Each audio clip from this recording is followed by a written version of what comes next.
Hi, this is Prithvi from Sarraju driving school అండి. ఈరోజు vehicle engine start చేసే ముందు మ్యాండేటరీగా చెక్ చేయవలసినవి ఏంటో చూద్దామండి. ఫస్ట్ వచ్చేసరికి ఇంజిన్ ఆయిల్ అండి. ఈ డిప్ స్టిక్ను మనం రిమూవ్ చేసి దీన్ని ఒకసారి క్లీన్ చేసి ఇన్సర్ట్ చేయాలండి.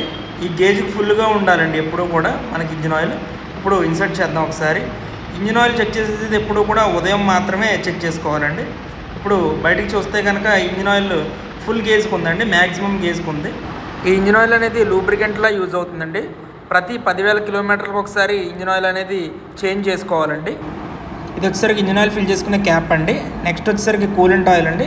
ఇది కూలెంట్ ఆయిల్ అనేది ప్రతి 30,000 కిలోమీటర్లకు ఒకసారి మనం చేంజ్ చేసుకోవాలండి. ఇది ఎండాకాలంలో ఓవర్ హీట్ అవ్వకుండా, చలికాలంలో ఫ్రీజ్ అవ్వకుండా మనకి ఉపయోగపడుతుందండి.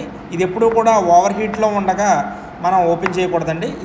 ఈ క్యాప్ ఎప్పుడు కూడా ఓవర్ హీటింగ్లో ఉన్నప్పుడు ఓపెన్ చేస్తే కనుక పైకి తన్నే ఛాన్స్ ఉంటుంది. నెక్స్ట్ వచ్చేసరికి బ్రేక్ ఆయిల్ అండి. ఇది కూడా గేజ్కి ఫుల్గా ఉండేలా చెక్ చేసుకోవాలండి. ఈ కూలెంట్ ఆయిల్ టెంపరేచర్ రెగ్యులేట్ చేస్తుంది, కొరిజన్ జరగకుండా చూస్తుందండి. నెక్స్ట్ వచ్చేసరికి వైపర్ వాటర్ అండి. ఇది కూడా గేజ్కి ఫుల్గా ఉండేలా ఫిల్ చేసుకోవాలండి ప్రతిరోజు ఉదయం.